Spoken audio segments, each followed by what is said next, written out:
Welcome back to another LinuxGameCast Weekly, the show that covers the latest Linux gaming news, reviews, how-tos, and most importantly, whatever the hell else we come up with. And this week, Project Cars Park 2. Well, it's out, and some of you still seem to believe that it's coming to Linux, and CryEngine has added a Vulkan button, because DX12 is, totally the future, sis. Steam reviews get graphic, or rather, they get graphs. And Godot gets a full-time developer, and he's Juan in a million. Someone is demaking Half-Life 2 in Gold SRC.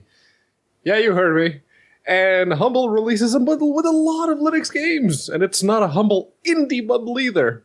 I'm Ben Stone here at LGC Actual, switching the bits, doing the Nightmare Fuel, as you know, all under Linux, joined every week by the... Oh, look at that hot man up north. How you doing, baby?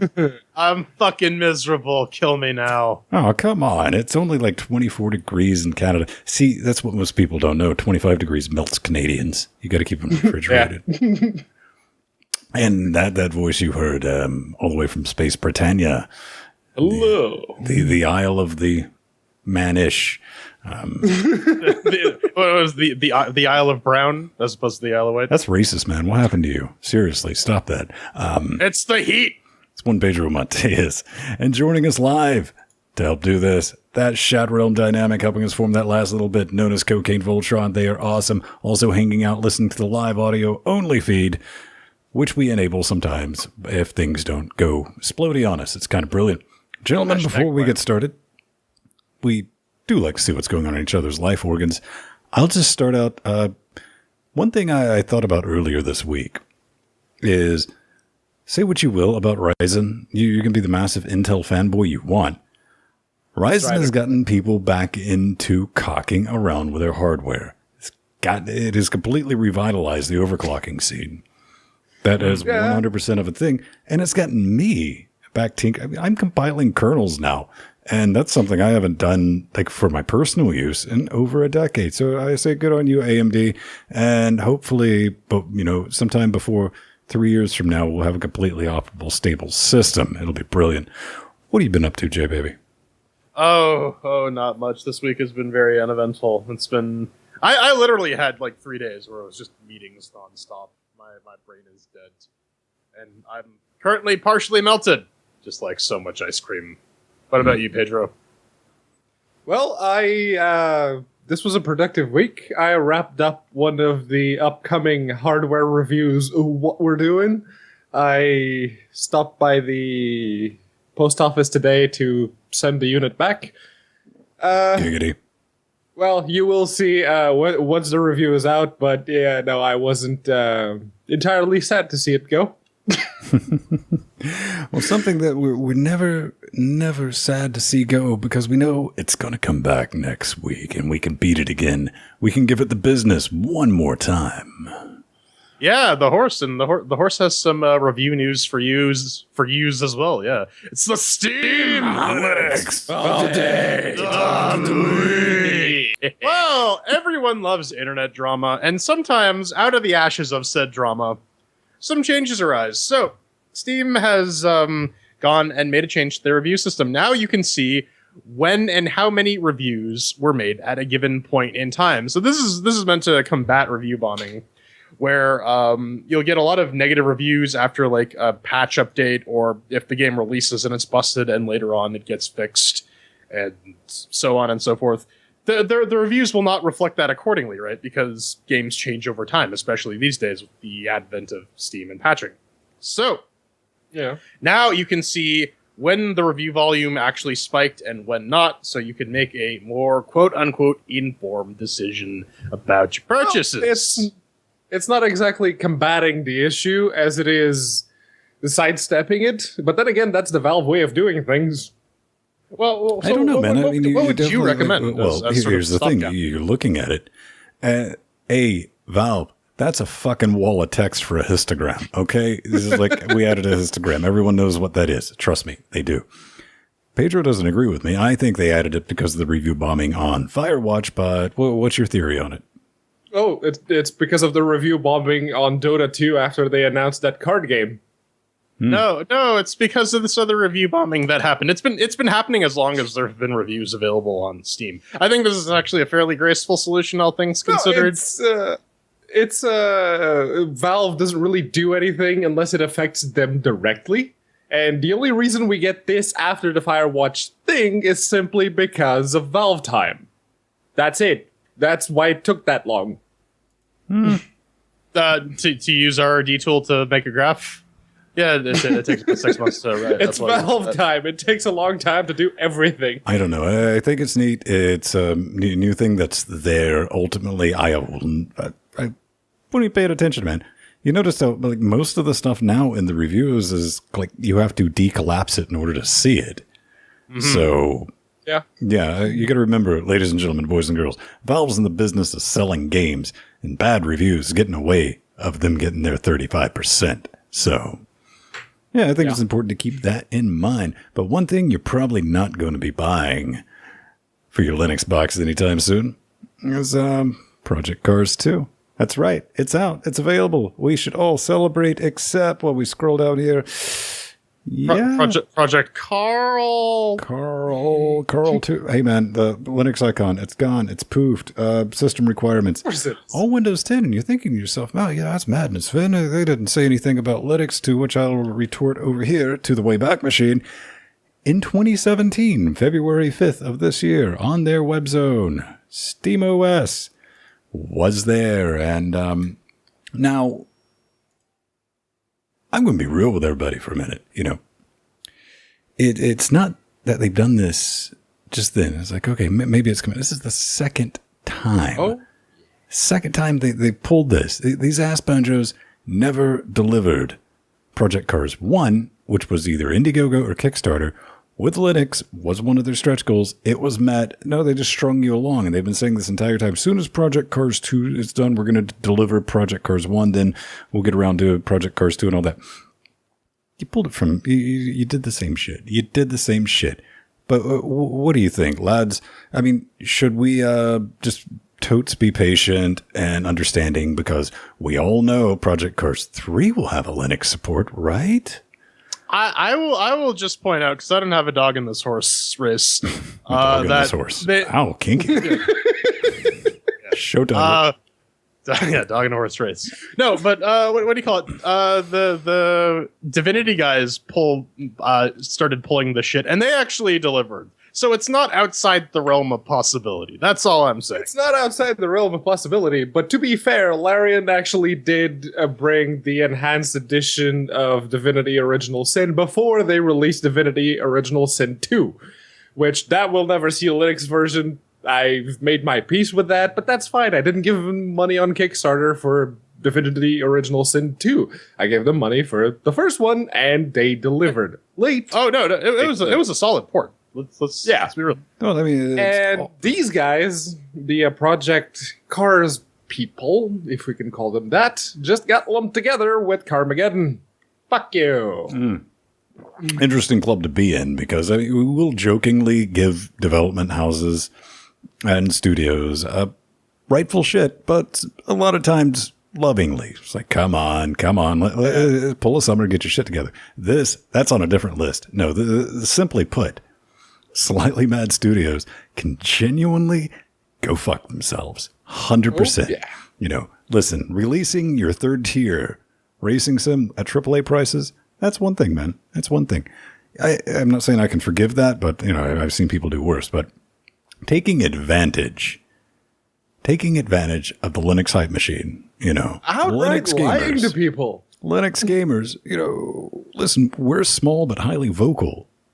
Highly vocal lot, and Slightly Mad Studios known that, and they've exploited it not once, but twice. See, there's two. All right, but still, fuck you. That's the thing, man. I'm not mentioning anything these fuckwits touch for ever again, unless I personally need an example to another development house, another studio, of what not to do. Yeah. And yeah, I think what makes me the saddest is there will be people that will stick up for this, saying that this was justified. Now, this is false advertisement, man. This is there's bound to be bad the other idiots. thing they'll do is they'll say, "Oh, it runs perfectly fine in wine." Well, that's not what you paid for, right? You paid for a Linux version. I guess the big takeaway is really the smart thing. I think anybody listens to this show, they definitely know is don't pre-order, kids. Just say no. Don't. Hey, this is kind of came out of it came out of anywhere, ladies and gentlemen. Just like the horse and the dog. It's pretty frightening. Listen, man. The horse came out of the dog. Let's be real. So, you've heard at this point, chances are, if you're on the internet, you've heard of Black Mesa, which is a group of modders attempt to recreate the entire Half-Life 1 game in the source engine, but doing it the proper way, not just the literal engine port that Valve did, and they called it Half-Life Source and put it up on Steam and never really fixed any of the bugs. Well, this is the opposite. This is someone going, hey, Half-Life 2 was a pretty fun game, let's make it or port it to the old Gold SRC engine. Oh, that looks so ugly. Holy shit. Yes, it does. It hurts so it's very good. much... But you can start it. What about hovercrafts? Come on, guys. Show us the real important shit with Half-Life 2. You can start the demo. You can download it and just play around, sort of, with it a little bit. You can't really just progress the natural way. You need to use some console commands to give yourself no clip to kind of actually make it out into the city, because if you just follow the scripted events, which aren't actually scripted yet, then the game will just freeze at one point. So, it needs work still, and part of me is still asking, why? Well, you're asking why, and yeah, I genuinely sat back and thought about this for a hot second, and then I was like, wait a minute, I know what this is. This is like that tribe who were creating like effigies of airplanes that they saw like during, I think it might have been the Korean War or something like that. It was World War II. World War II. All right. In hopes that the sky gods would return. And so they think maybe if they make this, Valve will finally go, we'll return to developing games. And we might get, some more Gordon, some real stuff.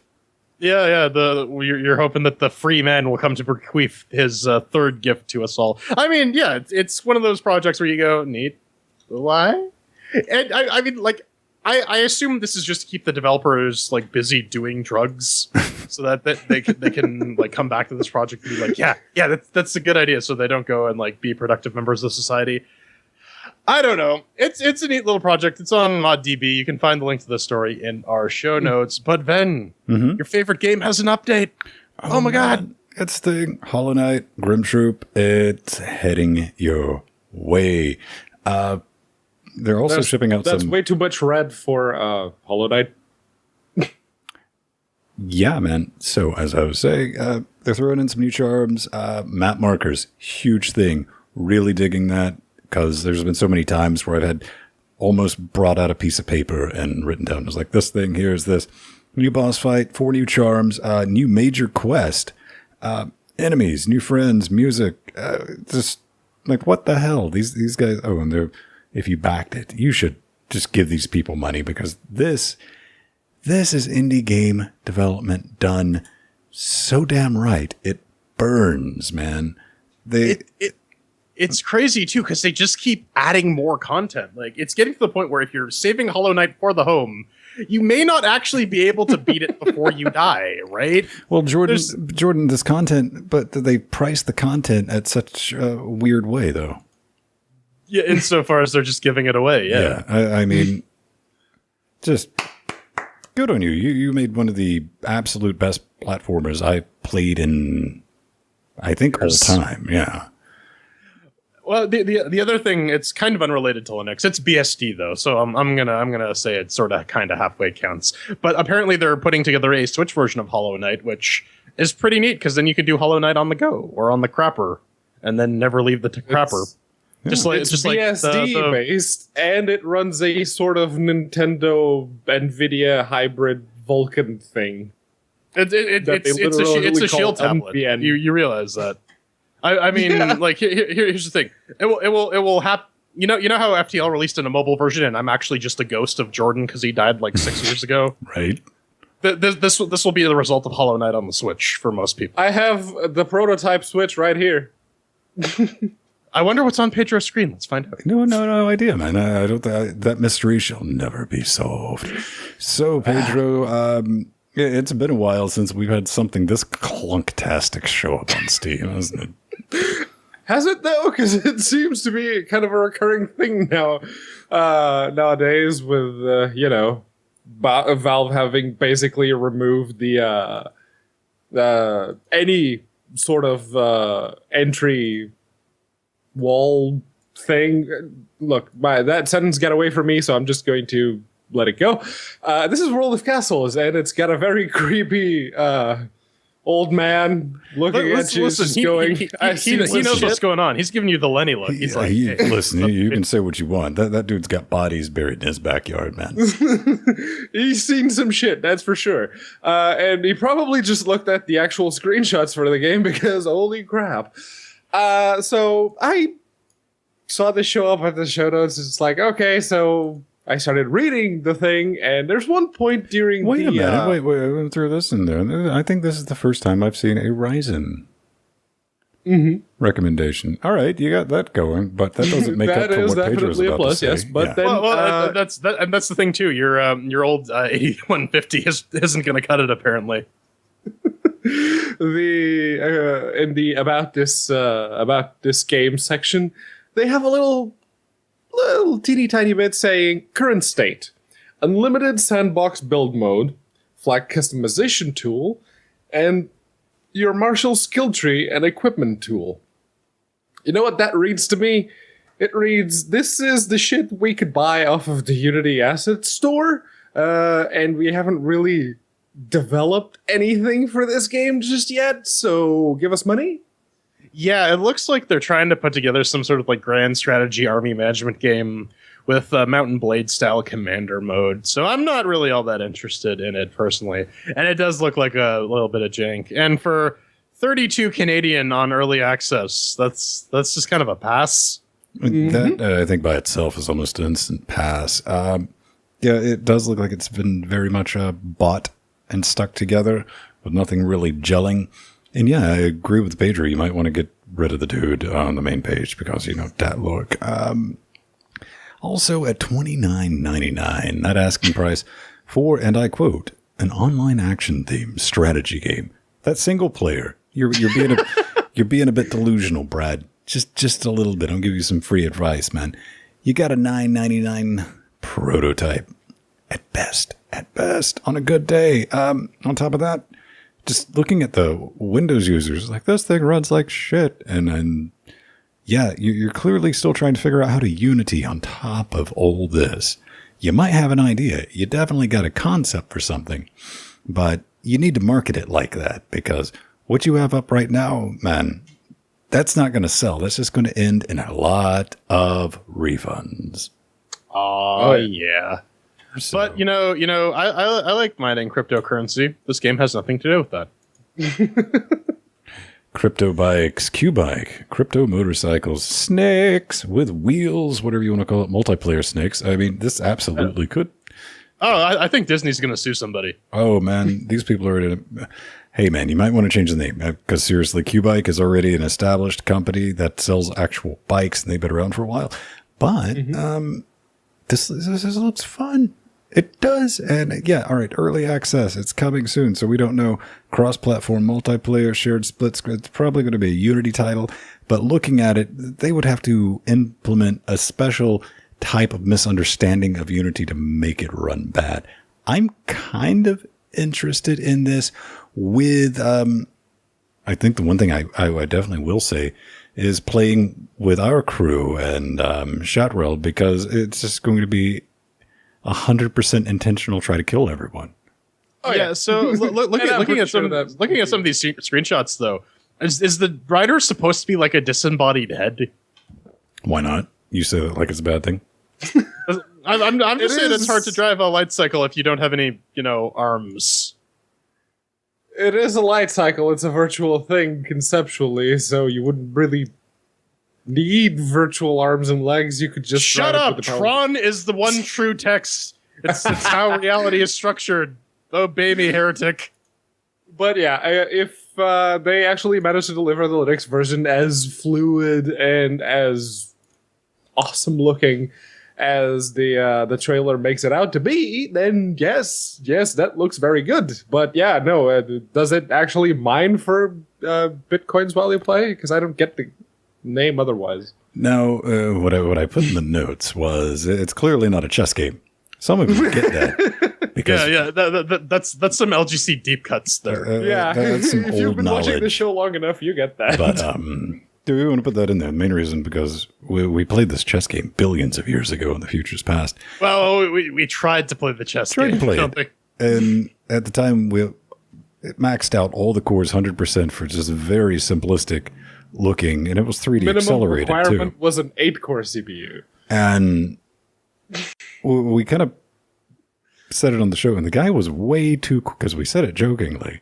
Like, what is this thing doing? Mining cryptocurrency? The guy's like, no, it's not. No, He's like, right. Got it. Done. Hey, before we get out of here, some things went on with HTC, and we probably just need to give it a quick mention to, because we shouldn't start selling our HTC Vives on fire sale, right? No, so everyone's been spooling up the speculation drive for the past couple weeks because there have been rumors.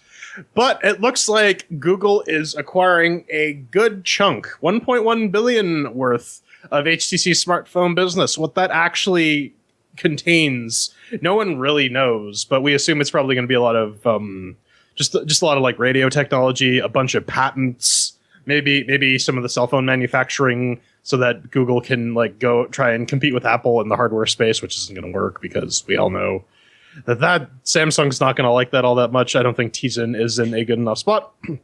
But yeah, most people were expecting this. Most people were saying that or at least I got the sense anyways, that most people were expecting that HTC was going to hold on to the VR business and very likely the cell phone side would be going to the Google. And it looks like this is the case. So we're probably going to get another year of Vive sales. We're probably going to get that Vive 2.0 with the wireless HDMI kit and the fingery, circly, non-dildo controllers. Also possible. I mean, I was kind of confused because the HTC guys developed the Pixel. I mean, they already said, yeah, these are the same team that's basically been working for Google for over the past year.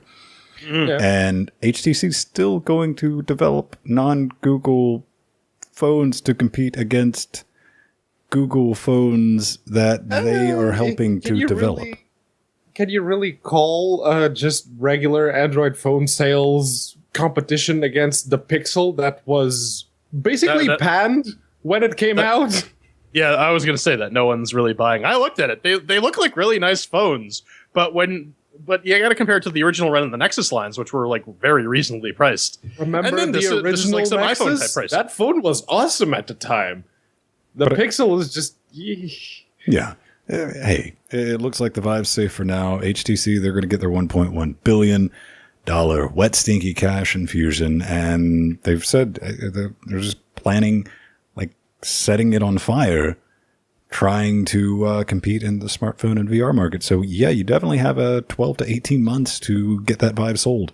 Honestly, I think if HTC was smart, what they'd be doing is they'd be going to like militaries and schools and whatnot and trying to pitch VR as an education tool or a training tool, because that's where the real power of it lies. Yeah. kind of like the Google Glass. Well, don't worry about it. I mean, like 6 months from now, whoever has HTC, Facebook's going to buy the other half and just kill it off, right? So, do you think Facebook's going to go full Oracle? You never go full Oracle. Hey, man. You never. Oh, there we go. Oracle buys it for patents so they can sue Google again. Oh, absolutely. Yes. In before that. That, man. Okay, man. Take us out of here, baby. All right. Coming up next, we got some driver news and lots of Vulkan happenings. You get Vulkan, and you get Vulkan, but nobody cares.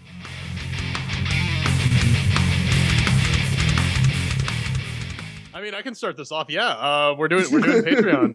Lots of people enjoy the show. Lots of people want this show to continue, and so we provided a very, very useful avenue for this to occur, and that is the Give Us Money link on our website. You can go to LinuxGameCast.com. click on support the shows, and we got some Amazon affiliate links if you want to buy some stuff for yourself and help us get a cut. We got an Amazon wish list if you want to buy us stuff through the Amazon affiliate links to get us some double dips.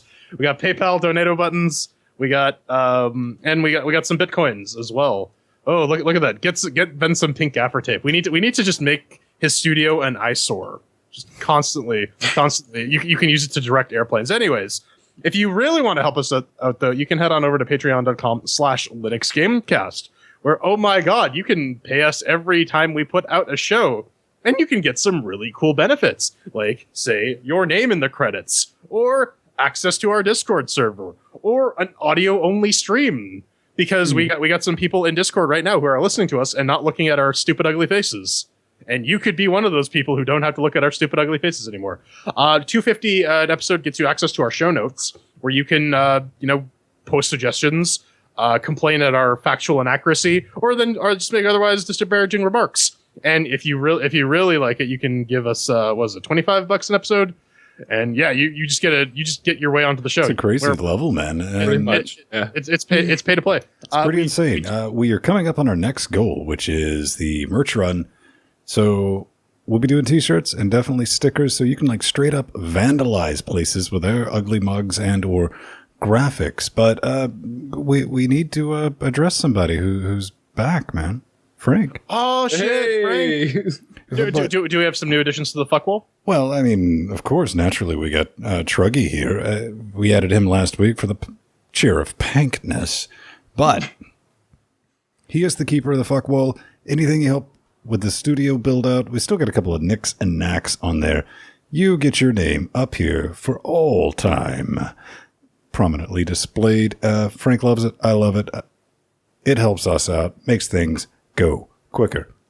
I think our next thing.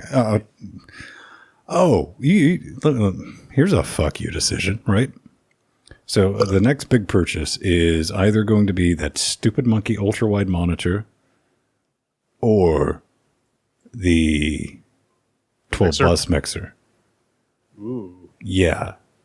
Really need the stupid monkey ultra wide monitor. Really don't want it, but really need it. We can get away with not having the mixer right now. But yeah, it's anyway. I still think you should be getting one of the slightly bigger resolution ones, not the 2560. Yeah, you're also not doing what I'm doing either, buddy. So don't worry about it. I think we should get Ben a copy of Windows 10 and make him install it. Hey, man, boys and girls, thanks for helping us out. It's brilliant, and please keep doing it so we don't have to do the whole. You know, it might be kind of fun if we did have an ad, but it would have to be a Microsoft product or something where we could just shit on it for like a minute and a half. Oh, yeah, no. Microsoft Surface Department, hook us up. I'm telling you, listen. Yeah, seriously, send us some surfaces. We'll shit on it for like 2 minutes. They would only do it one time and let us read one. It would probably end up getting sued, but it'd be worth it. Okay, let's get in. Or we just get bought out by Microsoft. Also a possibility. Yeah. All right, let's get into it. All right, so new segment, and starting off as usual with some NVIDIA drivers. Now, this genuinely confused me because this is kind of off tempo for the sort of regular but interspersed cadence of driver updates that NVIDIA has kind of been doing for the past however many years. So this is the 384.90 version. You can download it now. It's available. It adds support for the Quadro P5200. They fixed a couple of regressions with the previous driver. They fixed a couple of bugs with the previous driver, one of which was with G-Sync specifically. They are still fixing VDPAU bugs with H.265 or HEVC. The meta modes, if you had blend order enabled as a meta mode and you queried the NVIDIA settings to see which meta modes you had enabled, that one wouldn't show up. Now it does. The NVIDIA installer has been updated again to, basically remove the last of the FTP bits. You can no longer check for updates. Here's a question. Why not just shut down that FTP server? Like, they did. IP tables... -I input -p whatever -j drop. They did. It's already been shut down, but the installer apparently still had some rogue code left there for that specific purpose, so they're basically still doing some housekeeping, and instead of just rewriting the installer, they're going in and removing the old bits. People really want that FTP update, so they're hacking the driver so that they can recover that functionality. I don't know, man. It's definitely one of those things. People will go out of their ways like, "I just change bad, raw," and that's something we've even seen, especially with our RSS feeds. I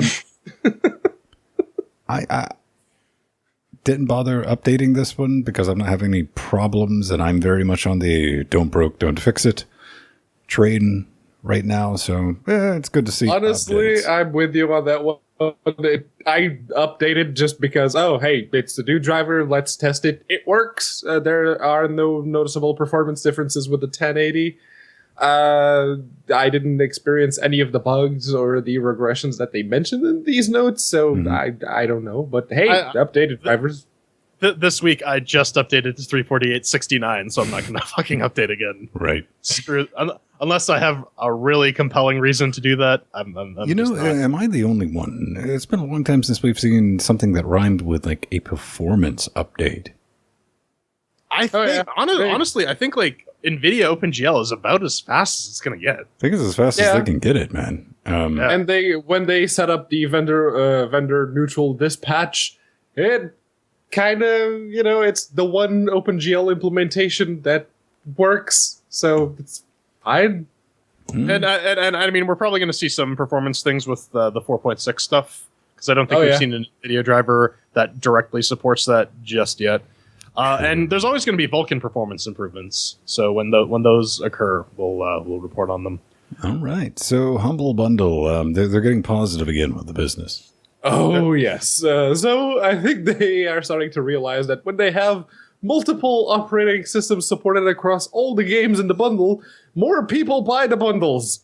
They, or people just really like anime tits, because the old bundle, who doesn't really? I mean, yeah, because that old bundle sold over 1 million copies, or over 1 million bundles bought. I will hazard a guess that is simply because most people who buy Humble Bundles are also very lonely. Also true, but if you are very lonely, the views and opinions expressed by Jordan Svang are just, listen. He's lonely, so he. Listen, I'm speaking from experience. This one had a couple of good things in it, man. It has a lot of good things. It also has some not so good things. But the key important thing is most of the relevant tiers that you can purchase this bundle at, all of the games support Linux. It's just the very last tier, the $80 level. For those of you who really want the t-shirt. Yeah, because if you're pre-ordering a game, which you don't know for sure whether or not we'll have a Linux version, you're the reason we can't have nice things. I don't know, man. I don't like to see pre-orders on Humble. It's just another reminder that they're a store now, yes. Yeah, that's pretty much what they are, but they do give options to give to charity, so I can't bring any type of hate against them whatsoever, but I will call them what they are. I mean, it is a digital storefront. What I liked out of this, I picked it up just for Rive. It was like, yeah, but I want to kind of poke that. It was kind of fun. I was talking with Empty in chat room about it. He was like, it's a shmup. I'm like, it's kind of a shmup, kind of not. Also, sort of a little bit of a platformy. It's hard to describe. It's kind of weird. Had a good time with it. I'm definitely going to go back and revisit it. And Neon Chrome could be interesting. I haven't got around to doing that. There's also a copy of Ultimate Chicken Horse, which we think and $7 for Hodor, which is pretty good. I think the pay above the average thing is the sweet spot here, because Death Road to Canada is good, but you already get a really good value for $7. If you're really into the beat cop genre of game and Oxenfree, then yeah. But hey, Dungeon Souls, we threw chairs at that game. Didn't get a whole lot of. So we talked about this maybe on the Wednesday show, I think. Yep. It was just a quick mention. And Yeah. Empty threw this in because he's a patron, which means he has access to our show notes, and you can suggest stories. Except unless you're Empty. Empty's actually been on the show. He can just log in and throw it in there. Empty and Foxy too. Though Foxy does use the proper workflow. Anyways, Vulkan SDL2. It's like peanut butter and chocolate smashed together and thrown out, and some other dishes prepared because it's out. Vulkan or not Vulkan. SDL 2.0.6 has been released, including all of the relevant OS bits to start adding Vulkan support to your games. They give you a nice little sample code in the Vulkan.c. Also, much to the Atomic Ass's delight, they have a prototype Jack driver, so you don't have to use any Jack, Pulse Audio, ALSA abstraction layers or anything like that. So that's pretty neat. And the other big thing, the other goodies that come in here that are primarily targeted at developers are lots of controller queuing mechanisms. So you can determine like buttons and controller state and whatnot. So if you want to have like different control setup for like your Xbox controller versus your DualShock controller versus your Steam controller, you can support that, or you can just complain to your end user that, hey, you're trying to use a Sega Genesis controller for like a real-time strategy game and that shit don't fly. You can do that with Steam now.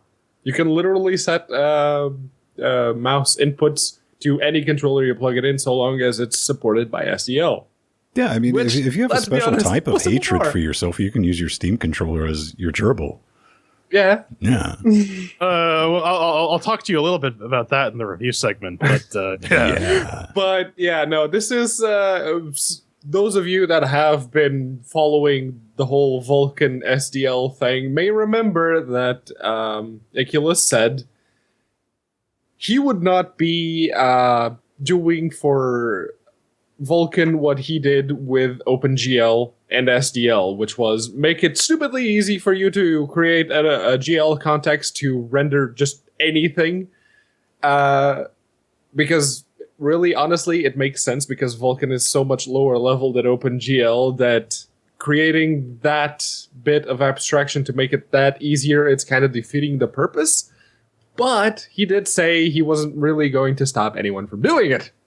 And someone else did it. All he did was merge everything in.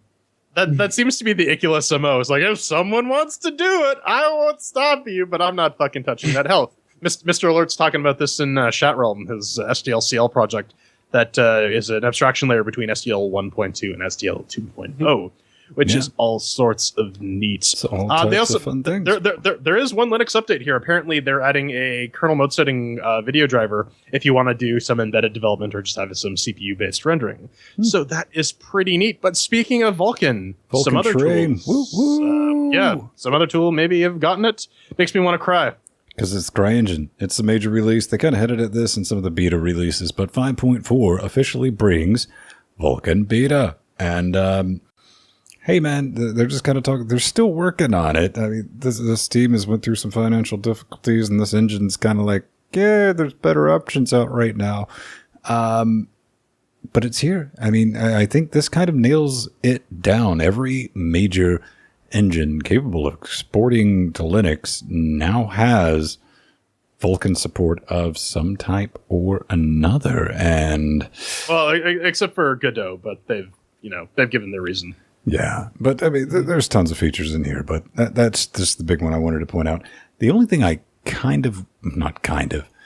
here's the thing, because I got a little curious. It's like, well, maybe I want to give this CryEngine thing a try, because I've set up everything else. I got Unity installed. I've went through the hoops of setting up Unreal Engine. The only way currently to get CryEngine, which you can get the editor running on Linux, is to have it installed on Windows and copy stuff over. So you might want to fix. Well, they have a GitHub thing for CryEngine now, so you can actually. There might be progress, is what I'm saying, as opposed to. They did say though that the GitHub thing is for like syntax errors and shit like that, minor bug fixes. So I don't think they're going to take a massive feature pull request like that. They totally fucking should though. Right. Anyways, Pedro, you got something to say about it? really, I'm going to need to see more games done in CryEngine other than Snow on Linux before I believe it actually works. Hey, man, just a listen, fluke. it showed us that it technically does work. Also, It technically renders in 720p, yes. and hard locks your box to the point where they've removed this Linux version on Steam. But Listen, I want the CryEngine ski free where we get the HD monster that eats you at the end of the track. part of me is, listen, I want Vulkan on all the things. I want Linux export on all the things. It's hard to rally behind CryEngine. I have nothing against them. It's just that they always seem, at this point, it's kind of a late to the party Me Too. Like, source available. See, I didn't say open source when Unreal Engine did it, then Unity did it, and CryEngine's like, shit, us two guys. And I don't see a lot of projects, because Unreal Engine, they're financing these teams. I don't know. The financing. Dun, dun, dun. The financing. And just doing some cool projects and stuff like that in Unity. Well, Unity's Unity. And CryEngine's just kind of out there, man. But speaking of CryEngine, we haven't really heard much in the way of like Lumberyard, Amazon's fork of CryEngine with like the AWS integration and like the Twitch shit. well, that would require people to use it. Oh, yeah. snap! All right. Hey, man. Godot. Yeah, I mentioned that very briefly. They don't have Vulkan support, but they're fully open source, so if you want to add it, they'll probably take your pull requests. So they have a Patreon campaign, and you should totally fund them because they are another one of these awesome developers who are doing really cool shit with open source. They fully support Linux, and Godot is actually a pretty nice development environment to use, but they have hit their first goal. And that means that our pal our llama over here, Juan Linietsky, whatever, he is now a full-time Godot developer. He will spend all his time on Godot and getting paid for it. The other cool thing is they're on track for their next Patreon goal, which will involve them hiring some contractors to go work on some critical blocker bugs or really high-profile feature requests. They just got to pay them one at a time. My favorite thing about all that was logging into our show notes and realizing, because you can leave comments and suggestions in our show notes as a patron, and just over to the side, it's Alan Pope. His left, he was like, oh, that's real funny, Jordan. Comedy gold right there. You know what? I love you too, Poopy. I love you too. That was a good thing. No, man, it's fantastic. I mean, support those who support Linux. I mean, if you're like, well, fuck you guys, I just listen to you as background noise. Support these or find another. Yeah. Patron is a legitimate way for people like us and engines like projects to actually do stuff. Right. Yep. And it's kind of brilliant. So, speaking of Iculus, just a teeny tiny callback. Still waiting on those ports now that you have the 750 there, Ryan. he'll get around to it, or I'll start bugging him again. And you don't want me bugging you. You just start throwing grilled cheeses at him until he gets his job It's basically that, man. So Put me on him. I don't know if it's still available, but earlier this week, I think everybody and their mum released a copy of Abe's Odyssey. Oh, yeah. For free. Gratis. The OG Oddworld game? It was on the, what was it, the Humbles? They were all on sale, but there was one that was free. And that was definitely a thing. So I was like, wait a minute. Let's go ahead and get this, for the data files. This is a very Linuxy thing to do. You're like, if it's free, there might be an open source reimplementation of the engine laying out there somewhere. Lo and mothering behold, there was. And I ran across a live, which I'm pretty sure we might have even mentioned this at some point on the show. It was a thing, but I double checked, an unofficial open source implementation of a live engine. It powers Abe's Odyssey and Abe's Exodus. I cloned the Git, ran it, built it, and it's like, maybe I'll play around with this since, I have the data files. It's CMake, and it's like, not a big deal.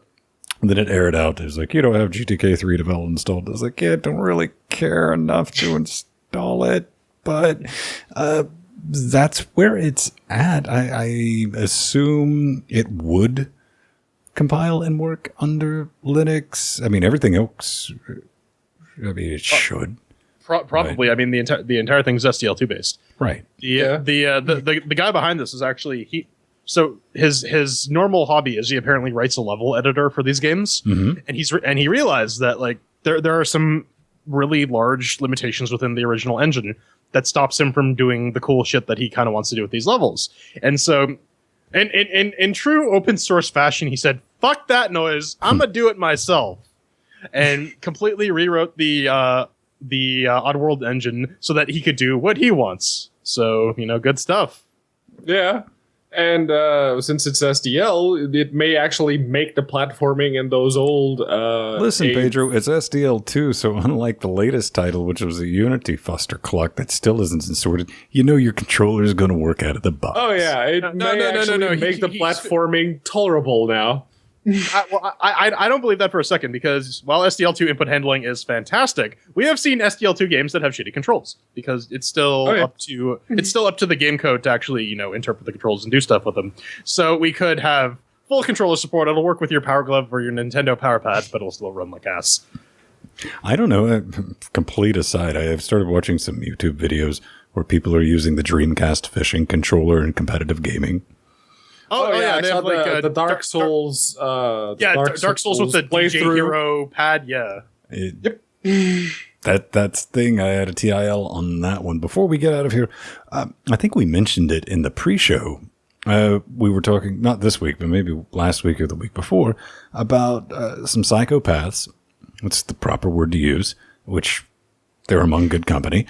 We're working on the N64 ROM for Mario 64 to make it multiplayer, but we didn't mention it on the show proper because it wasn't open source, but something has changed. Yes, they did put it up on GitHub. The links to this is all in the show notes. This is SM64O, which is a C# program. So you are going to have a fun time trying to build it on Linux. I did not try. And if you go to their Jenkins maybe build, with Mono. Yeah, no, I tried running it with Mono. It didn't work. Okay. So that was actually the first thing I tried when I saw the mono.nat thing. Anyways, so this is a utility that will hack your N64 ROM to add some multiplayer functionality to Super Mario 64. And because you can use most emulators to set up like local LAN or whatever, you can now have multiplayer Super Mario 64. So like I said, I checked their CI system. It's all Windows based. I tried running it in mono on both my Mac and the Linux box, and I couldn't get it working. So I'm gonna assume you're gonna need a Windows box to actually patch the ROM. But there's a million and one N64 emulators under Linux. So if you really want to play this, you can just find a patched. I'm kind of looking forward to this. I mean, this will actually get to the point where it is going to be playable. And what they've done with this is some of the videos. This one only seems to have like one or two. But I think you can have like 12 or 13. Oh, that's some synergy level fuckery. Right. And what people have taken to doing is like making Olympic events and races and shit like that in the levels. Oh, geez. So, gee, Rick. Yeah, you know what? I'm looking forward to that fuckery, man. I mean, that just seems like it's right up our alley, and it'd be great in the after show so we can get the people. If we want Nintendo to claim all the video... But they're going to demonetize our already demonetized videos, Pedro. Come on. Hey, man, YouTube they're already going beats to take the monetization that we're not getting. Well, yeah, the or the limited listen, ladies and gentlemen, boys and girls, I think we pull in a whopping $15 a month off YouTube. So, that's enough for a foot long and a Coke at Subway. Right. So don't take that away from me. I'm very, very hungry, you guys. So what's coming up next? Coming up next. Wow, that's a terrible joke. I'm not going to go there. Something Darkwood. We're throwing chairs at it.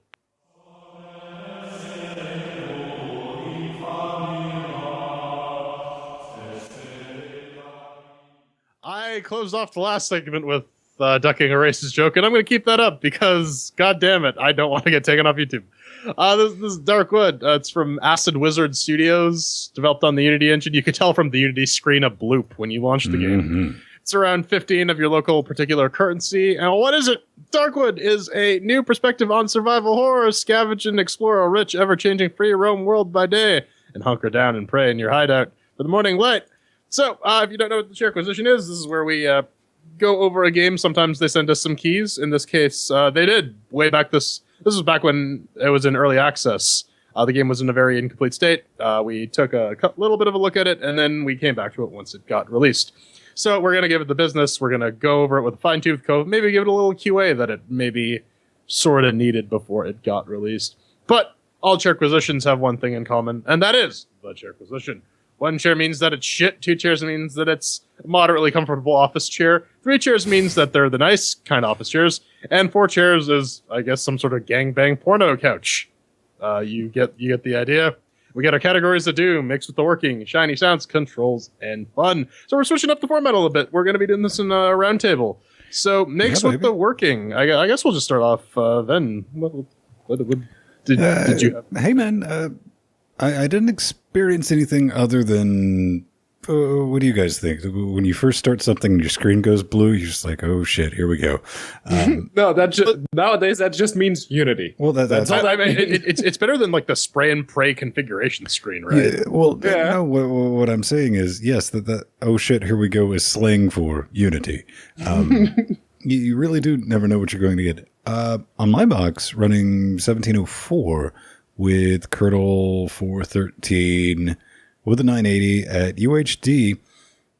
Yeah, I mean, everything works. It's got some issues, but the only thing, like game-wise, I really saw a problem with, I was wondering if, Jordan, did you see this, was like just the right side of our UHD monitors had a little bit of flicker, but you had to be at just the right angle to see it. I mean, it was enough to cause me to close it and open up another application because I'm just waiting for this monitor to die because that would just be so fucking spiteful. I guess I wasn't looking at it at the right angle. I did give this the business though because it's really hot here today. So I was moving from room to room playing this game, trying to find somewhere cold. So I tested this out on the i7 6700K with the 980. I tested it out on the i7 6700 HQ with the 960M and the A10 5800K with the GTX M50 Ti. And, you know, I didn't really find any real performance issues. Mm-hmm. The game does have some issues with alt-tabbing, though, because, like, if you alt-tab, it doesn't let you... It locks your cursor in there. Okay, so I didn't have that problem. I was able to Steam overlay the Vulkan Shift-Tab pinch, and no issues. Yeah, the other thing that kind of irked me was that it didn't really have any cloud sync, which was annoying, because I had to copy saves from machine to machine. Oh, fuck that.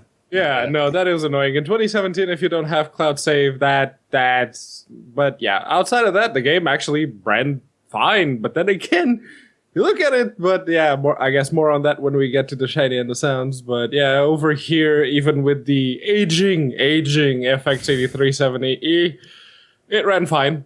It ran absolutely fine. I really had no issues. There was a lot of screen flickering. Is that like schleem when you make a plummus? Screen flickering, but that was very much deliberate because the game likes to play a lot with perspective because you have that cone of vision of what your character is looking at and the stuff you're not looking at. There's like weird things happening. And kudos to them for trying to do something like that. But yeah, some of those genuinely do look like bugs. So yeah, that was my experience with it anyway. Okay, so if we take our mix with the working and we add everything up together, what do we end up with? Well, I mean, what would you give it, Ben? Let's just like dump the scores. No, I gave it a solid 3. I mean, outside of causing me to question whether or not my monitor was fucking functioning properly. Yeah, I mean, the lack of cloud save plus the alt-tabbing issues I have caused me to ding at a chair as well. So Pedro, you loved it. You just sucked it off, man. I didn't suck it off. The game worked fine as far as I could tell. So yeah, 4 cheers for me. All right. Well, that tallies up to 3 cheers for Mix with Working. So moving on to Shiny and Sounds. Honestly, I think they really nailed the atmosphere in this game. All right, tell me about it. Again, like Pedro said, there's this whole like line of sight cone of vision thing, and they really, really take advantage of the fact that you have limited information because the sounds come out of like random directions. Well, like even with the light, shit like fades in and fades out depending on. Yeah, the atmosphere they got 100%. Like you like Yeah, it's hipster pixel. I think we all agree that it's a little bit it's a bit tired, but they at least made sure to get like a sufficiently creepy atmosphere. And I think the main reason why is because they limit the amount of information you have access to, and that generates some genuine tension. That I very much agree with. But you've already brought up the pixely bit, so might as well get into that, because weren't it for the shitty pixelated graphics and the same boring top-down view that every single budget game seems to have nowadays. But yeah, no, I'd be totally okay with giving this game 4 chairs, weren't it for the pixely bullshit. See, ladies and gentlemen, if you're at home and you're wondering, the primary reason for this format switch up was just to fuck with Pedro, because he thought he was just going to be reading down a line. Oh, no, I'm totally okay with not having to read down a line. In fact, the outside of the non-pixely bits, the game actually does look good when you get into dialogue with the Wolfman or any of the other characters didn't you find that actually... Like, jarring? Because, listen, man, I'm not a huge fan of the hipster pixel bullshit, but, I can absolutely tolerate it when it's well done. I'm going to say for a top-down, this is well done as I think as much attention and love went into this as Owlboy did. But there was a lot of attention to detail, yes, but I am very much of the belief that, say, this game borrows a lot from like Penumbra, and borrows a lot from Penumbra, borrows a lot from Blair Witch, borrows a lot from Silent Hill. But yeah, if it was more along the lines of any of those games, be it either third person or first person, I think it would have been a boon, and they could have totally easily made it, because they clearly have the chops to make a very atmospheric I think game. they're really good with story.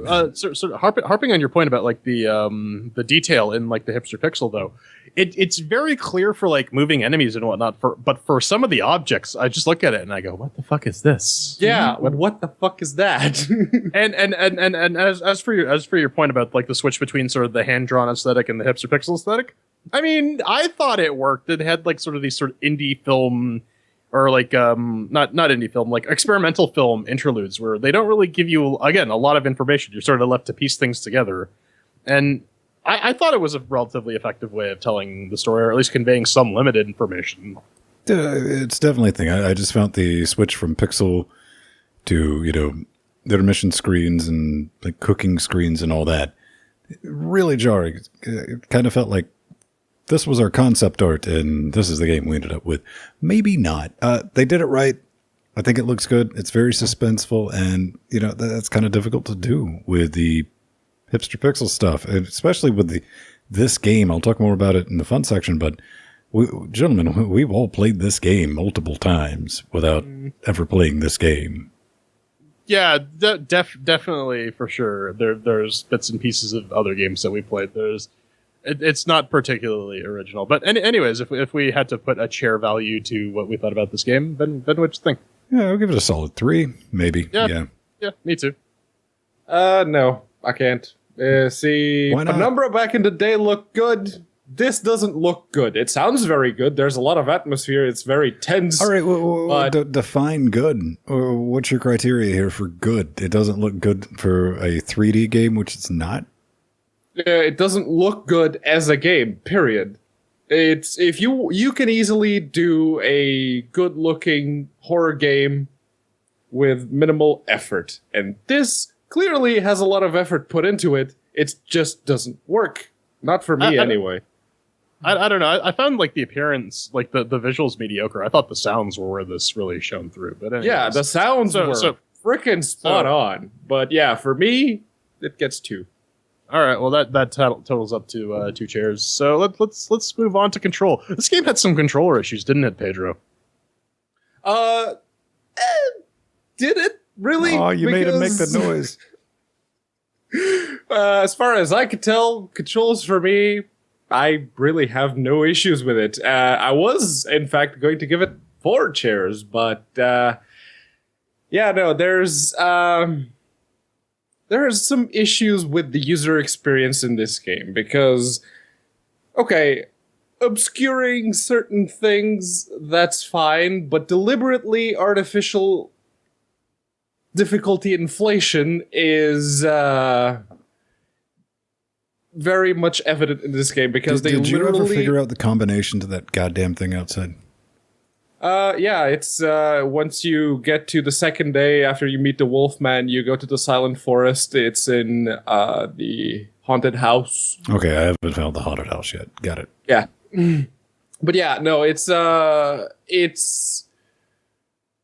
the controls themselves, they're fine. It works fine with the Steam controller, it works fine with the mouse, keyboard, whatever you want to use it with.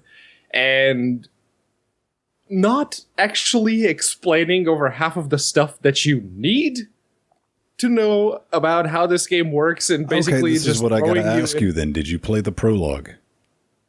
Yeah. Did you just not pay attention to it? I paid attention to it. Because the prologue tells you how to do 95% of all the controls. Yes, no, it tells you about the controls. It tells you about the basic stuff. It doesn't tell you about anything else. In the prologue, if you're playing this game at 3840 by 2160, it's the hard to how-to read. text is really fucking tiny. You're going to be leaning in. Trust me. I was doing the same thing. You're still doing the same thing. And plus, did you have this issue like on an issue on the main menu, the start new game and all that at 3840 by 2160? It's about 3 pixels off for the selection. Oh yeah. You have to be spot on. Yeah. Otherwise, yeah. I tried a bunch of different control schemes. I tried the default Xbox PlayStation 4 binding. I tried the Steam controller. There's a community setting. It starts with an I. I forget the name. I probably should have. I'll put it in the show notes later. But it works reasonably well, where it uses the Steam controller touchpad as the mouse, and then everything else is sort of controller-ish. The one problem I had with it was that none of the basic control settings have like the inventory hotkeys. You have to take your hand off the controller and hit the 1, 2, 3, 4 buttons to get your hot menu items. And the crafting is all right. I guess the main problem I had with it though is this like Brigador style tank control. I'm not that big a fan of it. No, I mean I definitely said that. Just in my notes was the clunky thing with the moving. I'll talk about that in a second, but what really clunked me up was, it's just the inventory and crafting. They're not very intuitive. You can figure them out. Anybody can figure them out. They're also teeny tiny at UHD. But the moving, you move like a goddamn mech. Stop doing that, people. Yet I knew exactly how this game was going to move and control as soon as I saw a screenshot of it. I was like, oh, look, it's Torso Man that you can spin around in different directions, and that's exactly what you get. I get why they would do that though, because Resident Evil had a very similar scheme, and part of like the feel of this game is definitely the fact that the control system is clunky, so you can't react quickly. Yeah, and so I think that's making excuses for it, though, man. Because there's places in this where you got to fucking running and movement with this motherfucker with a keyboard is genuinely like fighting the goddamn game, man. Oh, for sure. And the combat is super stilted, but I think that's it. It's a mechanical choice that sort of informs the gameplay, and I don't think it's done. I'm not sure if it's done particularly well, but I get what they were trying to do. Fighting is supposed to be hard. I don't know if it's done well exactly. Well, I know that it's not done very well, but I will excuse it because that is not. This isn't the first game to use like janky combat controls to tell you that your character is just a weak survivor in a hostile place and not exactly a one-man army powerhouse a la Sam Stone. So, yes, that is a way of conveying that to the player, and that, actually, I have absolutely no issues with. And I guess given all the other limitations that this game outright self-imposes on itself, sure, I guess that's me anyway. All right, at the end of the day, I gotta go back to that inventory though, because Ben, you're 100% right. It's garbage. It's just so clicky. It's weird. You got to hit the escape button a bunch, which I mean, just refinement things need to be worked on. However, I think we ended up collectively giving it 2 chairs, which means, hey, it works. I mean, you can fuck your way around it. Yeah, I mean, I gave it 2. I think Pedro gave it 3, right? Yeah, I give it 3 because, let's face it, The inventory, the biggest problem I have with the user experience itself is that while they do explain to you the basics, there are some stuff that you absolutely need to know the game does not tell you at all. And those become more and more painfully evident as you keep dying and dying without figuring out why. And then you go, oh, right, that's why, right. What's an example of this? Yeah. Like crafting actual weapons instead of just, I don't know, spiky nail board. You don't know where how you need to to do upgrade your those. workbench and stuff like that. Yeah. No, it's not just the upgrading the workbench. You actually need to go looking for the recipes, which the game doesn't tell you. You just learn all those recipes out of thin air, but all the other recipes, no, you gotta learn those. Well, why don't I don't... Inconsistency. All right. Well, that's my problem. I think that's a good place to transition to the fun segment. We got 2 cheers for controls, by the way. So, I guess Did anyone here have fun playing this game? Nope. No. But I'm let's sure. be a little more specific, shall we? Hey, man. I don't know. I just put this as like a pro tip in the show notes. Interact with that fucking oven if you're watching this before you buy it. That'll save your ass because this game does auto saves. Fuck that. In a game like this, survival horror, I'm not even saying save spam. Give me a touchstone that I can at least run back to. Apparently, it's your oven. If you interact with it and exit out, it forces the game to autosave. They did a good job, man. What do you guys think? With the top-down pixel business, it legitimately got a jump scare out of me. Like, with the atmosphere. Like I said, the atmosphere is spot on, but the game is so boring. So, like, for me, survival horror is a tough sell because, like, I don't get scared by this kind of stuff very easily. You can startle me. You can startle anyone if you just make a loud enough noise out of nowhere. But would you say what this did right? I mean, with the fucking story, it hits you over the head with immediately, and it hits you with the atmospheric soundtrack shit. I do like the twist out of the tutorial though, because like you think, oh, I'm playing as this guy. No, you're playing as the guy who kidnapped that guy. Right. Like I said, they do the story stuff relatively well, but really the only survival horror game I really enjoyed was Alien Isolation because it's an alien movie, right? I mean, the game does interesting things to create tension. The convoluted controls, of course, we talked about them. The limited line of sight and the limited light available means that, yeah, you lack information and it ratchets up the tension. But again, like, you have to wander around finding things, and that's just not entertaining to me. It's not.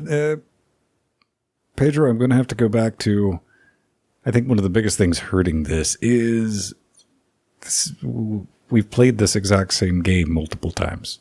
Yes, we have. Well, under different names, which I can't... my brain is terrible with names. But yeah, there was that one not too long ago that very much dealt with a similar theme. But it was actually 3D graphics just from the same top-down perspective. There was... even before that, there was that Unity one that was really terrible that had that really janky driving section in between some of the levels. Again, the name eludes me. Oh, you mean the one that should have been called Death Road to Canada? Yeah. Oh, the Kona or whatever? Kona, yeah. Kona was actually different. I liked Kona for what it was. Yeah, Kona, it's not a horror game at all. It's just an experience. I guess they call them experiences nowadays, but this game, it is very much a game. It's just that I don't know, man. When ice starts fucking people up, I don't know about you. Yeah. I was like, yeah, that's a little scary. No, but this game, again, the tension was very well done in Darkwood. And back in early access, the game disappointed me because I went in, it's like, oh, yeah, it's a survival game with top-down view and crafting elements. Good times. Mm-hmm. But they were very clearly trying to sell it with the horror theme. And okay, I like horror games. I like the Penumbra series. I like Amnesia: The Dark Descent. Even though Soma wasn't exactly a horror game, I still very much enjoyed that. I enjoyed the Silent Hill series. I enjoyed the Blair Witch series. I enjoyed some of the Resident Evil. Did you even like Blair Witch 2: Book of Shadows? Ellie Kedward's Tale. Not the movie, the games. I'm talking about the games here, not the movies. I didn't know they had video games, man. Oh, yes. Honestly, neither did I. TIL, right? Oh, yes. Yes, they do. And as far as like psychological horror bullshit goes, those games were fucking spot on. The only ones that did it better were Frictional with the Penumbra and the original Amnesia. And a lot of those elements are present in Darkwood, which is why this game disappoints me so much. Because this isn't a horror game. This is a survival game with crafting elements where... Okay, so you don't have to worry about your game. character. One of the things that Penumbra did the entire series was not give you a way to fight back. Yeah, Penumbra did have a but again, like listen. It gave you that axe, which was only in the first one. They gave you a pickaxe, but outside of that, that's what tapes down your fucking note button is not having any recourse. It's the same thing with Alien, right? You can't actually fight the alien. You can spook him off and buy yourself some time. And in all honesty, that's when I quit playing Alien Isolation. Is when I realized that you can't kill this thing at all. Period. It's like But yeah, it's introducing... They do have a sort of a combat mechanic in this game, and it's very janky, as I've already mentioned.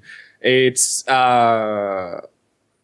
you hold down click, you put a dot over something, you click left, it thwacks it. That's miserable. Yes. And then the weapon you're using breaks after hitting two things. I got attacked by a pack of dogs while I had the... If you think your weapons break quick and dying light, this game's got news for you. Honestly, when I created the nail board, the first thing I thought of was Kodos from that Simpsons Halloween special. One day they will create a board with the nails so large it will destroy them all. Right? Yeah. But yeah, no, I killed two dogs, and then the other two just kind of said, "You what?" And they killed me right then and there. All right, so if we're gonna put a bow on this, I went into a house where the floor just killed me. I haven't had bullshit like that since like Ultima. Oh no, man. Here's the thing. I lasted 96 minutes in this. I didn't rage quit. It was kind of a mild rage quit because I was like, all right, I'm done with this. When I'd done all right, got stuff together, and I walked outside, and it's like, oh, look, two pink smoke monsters from Lost are going to attack you at the same time, and you're fucked. If you go forward, you're fucked. If you go back, you can't get around. There's no way to fight them. And look, you're dead. See what happened? And just like, Alt F4, see what happened game. It's like, no, I didn't see what happened because everything was stupid dark. That was the whole thing, man. The graphics... And really, that's it. Like, there's a lot of tension, but you need something to sort of keep you going, and that doesn't really exist in this game. Exploration alone is not going to keep you tied into this game, man. You derp around, you try and find the wood and the nails and the needles and like the batteries and the gasoline so you can fill your generator so that you can keep your lights on at night so you can be like a crazy person. And, I mean... Yeah, there's a plot. You could move the story forward, but you don't give me any incentive to do that other than, oh, if you want to experience the game, you got to move forward. And that's not enough. Mm-hmm. Yeah, and this bit you're looking at in the video right now, it was very tense. Actually, genuinely very tense because there were so many sounds going on in the dark. And I'm like, this would be an awesome game if it wasn't just a hipster pixel top-down survival. You're 100% right, Pedro, because I noticed I was trying to communicate with Jordan, sending some text back and forth earlier today to get into the IRC server through his relay thing. And I'd paused the game because Jordan ripped me back, and I just had the headphones on, shift tabbed on this, and I was over here on one of the other monitors writing Jordan back. I was like, fuck, I had to take these headphones off, dude, because... shit was moving around me. I was like, oh, this exact bit right now that I place down the trap and the door just opens. It's like, oh, mother. Okay. Yeah, no, like I said, they got the atmosphere down pat. If they had like some smoother mechanics and like an actual like gameplay incentive implemented, I think this would have been a much better game. I'm giving this like a 1 share.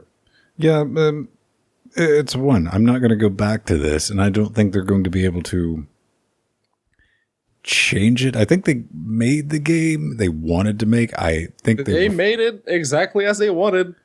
Maybe they didn't have the budget to do exactly all they wanted, but yeah. It's 2017. I don't feel that this has brought anything. Darkwood, you didn't really bring anything to the table that hasn't already been done to death. Except for your story. That story is fucking interesting. I like that. Whoever you have writing this, if it's just a one-person project, that's even cooler. I'd like to read the novel of this game. Exactly. I'd like to see the sci-fi adapted series to this. Starring The Rock. Netflix, pick this up. I would watch this. Yeah, like just a 10-episode miniseries. That's fine. Yeah. Just make it really good. Give me that. But yeah, I guess unfortunately, for the fun, we don't always agree on shit, but we're definitely going to... Pedro, I assume you concur with this? Oh, yes. Yeah, one chair from Pedro. So that's one chair for fun if we tally all that up.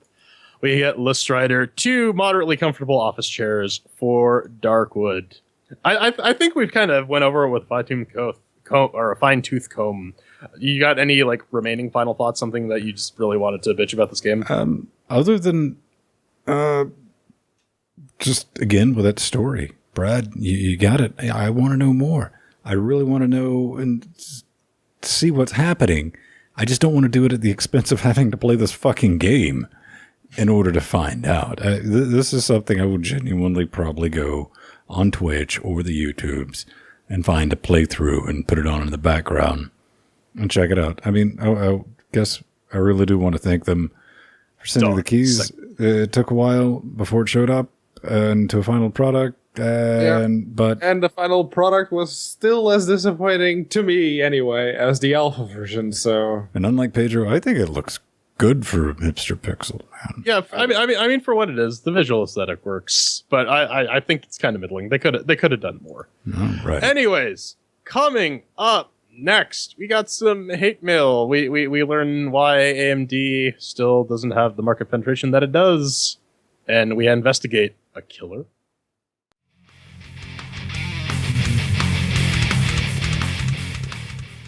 Well, wouldn't you know it? We're just about done with the show, and we've spent an inordinate amount of time screaming in your direction, so how about you scream back at ours? You can go to LinuxGameCast.com, you hit the contact button. There's a form you need to fill. Pretty standard stuff, really. Make sure you pick LGC Weekly from the little drop-downy thing. That's it. Fill in the details, the message, the CAPTCHA. If you are trying to promote your game, make sure to send us 3 Steam keys or a bill that we can share among all of us. Because if you don't, we'll just make fun of you. And trust me, you don't want that. We've seen plenty of butthurt game developers who were made fun of because they didn't listen to the rules. Okay? Okay. Well, you don't even need to listen to them. You just read them right there on the page in big bold letters. Okay. So he's the best at what he does, and what he does isn't very nice. This is from Logan, and he says the open source drivers are actually pretty solid these days. Worst case, you just need to delete libstdc from your user directory. Yeah, sure, and shit works. So yes, please delete your glibc libraries from your user lib64 directory. And send me some hate mail if you manage to get your computer working afterwards. Right. But yeah, I mean, I've said multiple times I'm willing to take the AMD Pepsi challenge if you send me like a RX 480 or a 580 or a Vega card. Well, I got a spare box I can cram it into. And you see that we were talking about this, I think, in the pre-shows or might have been a live stream. Was that deal only would be fun for everyone watching or Pedro and myself to take a pool to get you a Vega card. Yeah. But in your primary box right now, that's all you could use. You have to pull both of the video cards out, and you can only use both the Vega. The NVIDIAs need to go. No. like I said, I have the spare box set aside. I can totally set up an AMD test rig if someone wants to provide the card. and I'll totally report on it with the chair acquisitions. Yeah, but the what he was actually getting at was that the biggest issue with the open source drivers I'm not even going to indulge Monster Cameron this week. If he wants to, he can get back to me personally, and I'll gladly indulge him then. When you're using the open source drivers with the, let's say, an AMD or an Intel card, sometimes the open source drivers will be built against a newer version of libstdc++, or a new version of glibc, or there was another one.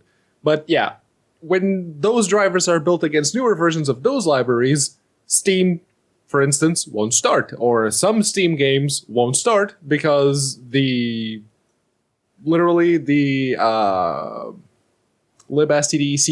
version that it comes included with the runtime on Steam is too old. So now, that could cause issues.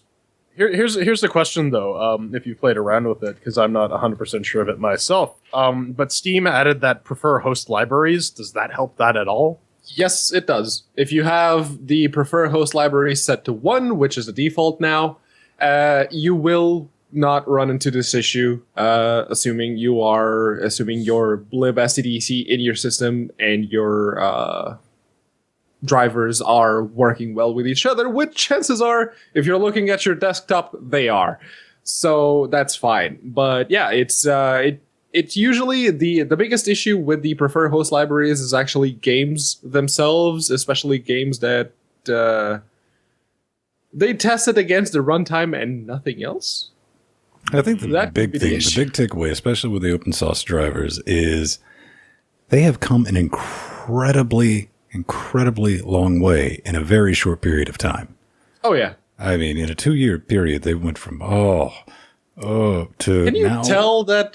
Can you tell the exact point that Valve started injecting money into the open source driver development? Well, I It's mean, like, we're ultimately- willing to pay you to fix it. And that's not even mentioning RADV, which basically all the Vulkan engines are saying, yeah, don't use AMD's driver, use RADV. Yeah. Yeah, And that's which the is a thing you wanna stupidly use. new driver.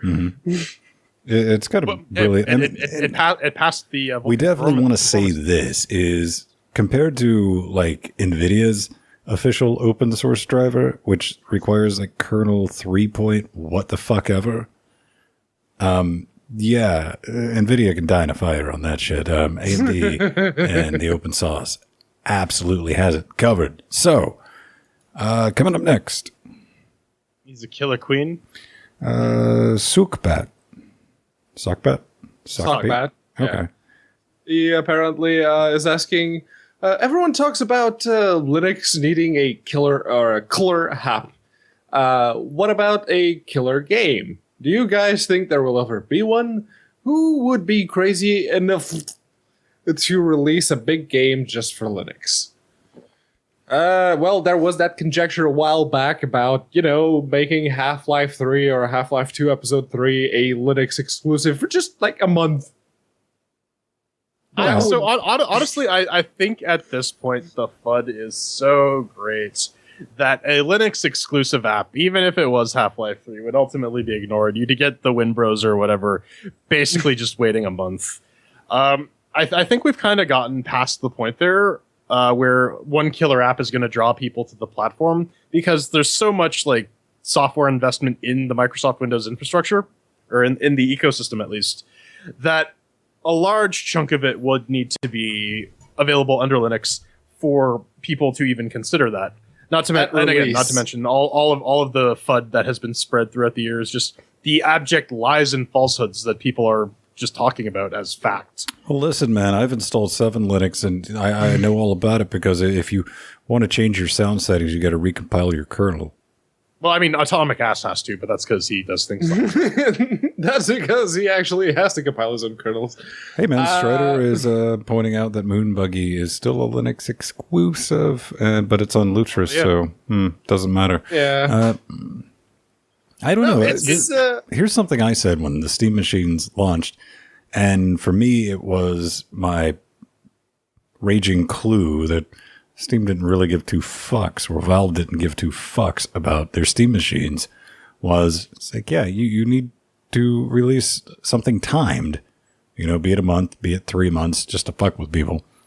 It really doesn't matter what it is. It could have been some stupid shit like this week. Empty, if you're listening, there's a new boxing game in the home experience for the Vive. They threw that in kind of under the radar. Yeah. But something like that, anything, it's like Linux only. Give people a reason to come try it and send a signal out to developers. It's like, yeah, we're going to support this Linux shit other than we're just, playing the game, betting our hedges. We're like, hey, Microsoft, yeah, you're going to force us to be in a store? Mm-mm. Yeah. Because if you want to target the Steam machine, say, at the console peasants, then you need to have that same mentality of holding games hostage for a teeny tiny amount of time before it comes to the rest of the systems. Well, that's it's not even that. It's keeps selling. So, what do you call it? In Discord earlier, someone posted, "Oh yeah, Witcher 3 coming to SteamOS." Valve did not enforce any of this. Gauntlet didn't show up on Linux. Arkham Knight just got shit canned. People have been lying about their Linux ports over and over again, and Valve is just sitting there Witcher saying, 3, Project Cars. Yeah, no, all these guys have made promises in some way, shape, or form, and have not delivered with zero penalty. And without some mechanism of enforcing them to keep their promises, Linux is going to continue to remain this sort of very small niche market. The thing that would actually get Linux to be actively recognized as a good gaming platform would require AAA games, especially AAA games, to release Linux version at the exact same time as the Windows versions or the Mac versions or the console versions or whatever. And that's not happening. That's not happening at all. It's definitely not, and I would love to see there be some type of penalty for companies that say, hey, we're coming out on SteamOS, or we're coming out, and they do that shit. Let's say Project if they do Cars, Carmageddon. That's what I'm saying. Like within 6 months of that should be part of getting on Steam, saying these are the platforms you're going to support, and you're not going to bullshit your way around it because they're going to go, we ran out of money. We've heard every fucking excuse there is, and there's no reason not. If you're doing your development all at the same time and you wait for the last minute, like motherfuckers, they're still waiting on their Wii U port of Project Cars 1. That ain't never going to happen either, man. So Nope. I don't think it can't happen to you. But ladies and gentlemen, boys and girls, I think on that, shell of bombs, it's time to cue the music. You can always find us around 9:30 Eastern Standard Moon Time. Doing this Nightmare Fuel, you helping us along, and it's kind of brilliant. If you want to talk to me, just at Vinstone on the Twitters. Search for Vinstone anywhere else, Google Plus.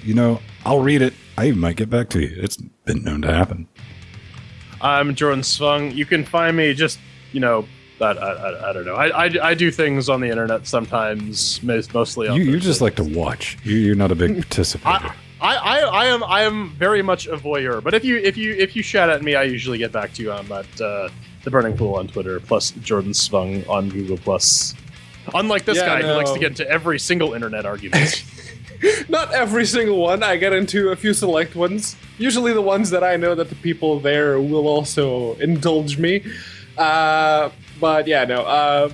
Kind of like Jordan for most social networking. I will post some things here and there, but I will mostly just watch and creep all over other people's posts. But hey, if for some reason you decide to follow me for those shares that I do every now and again, that's at Unaccounted For on Twitter. That's FOUR, or plus Pedro Mateus on Google Plus.